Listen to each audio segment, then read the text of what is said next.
So we're just gonna have fun with our old friend Critical Drinker and how he is completely lost about what Christopher Nolan was up to with Oppenheimer, which apparently is bad because, it's complicated. Wondering an hour earlier after Yep. the bomb was dropped on Nagasaki, and it's like Yeah. you've kind of just circled back to where you came from, and not accomplished a huge amount in that time. Like there's definitely been things that have happened, but narratively, I don't think we needed an extra hour of screen time to get to that point.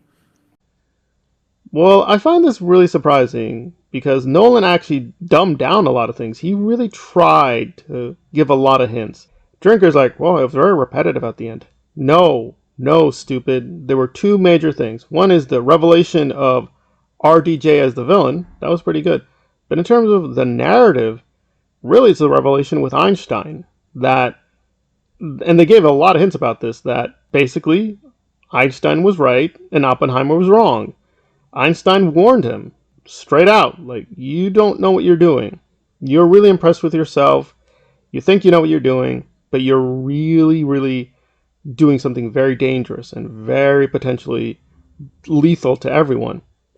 Because again, it's emphasized very much in the film that he was one of the major figures. He wasn't the only one, but as an American, he really helped popularize quantum physics.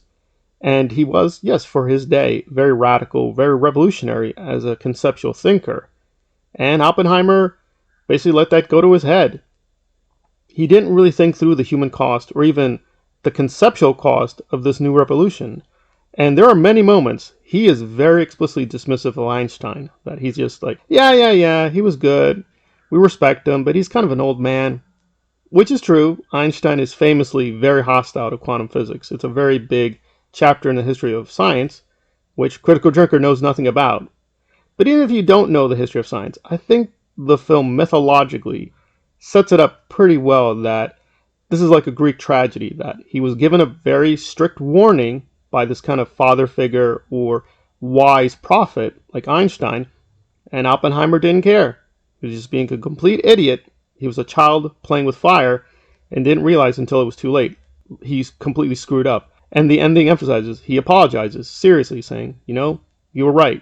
We didn't know what we were doing, and I was willing to share this knowledge, not understanding what I was really ultimately up to. So I think it was very powerful. And I think Nolan laid out enough hints. And if you paid attention, you'd get it, but they're not paying attention because they're being stupid. But yeah, I mean, it's Christopher Nolan. Like, he can't just tell a straight up story. It has to be overcomplicated. It has to be over intellectualized, and it has to be told non chronologically. Wait, you didn't like Dunkirk, I Tenet? think I despise that movie. What? Does anyone have really loud music to play over while Drinker tries to give us his review? Yeah. Well, let me try to be generous because I did not like Tenet either. But even Tenet is not as complicated as people think. In fact, that's one of the disappointments. When I tried to figure out what was happening with Tenet, I was like, really? That's it? It is actually a very simple story when you understand Tenet, and I don't think it improves.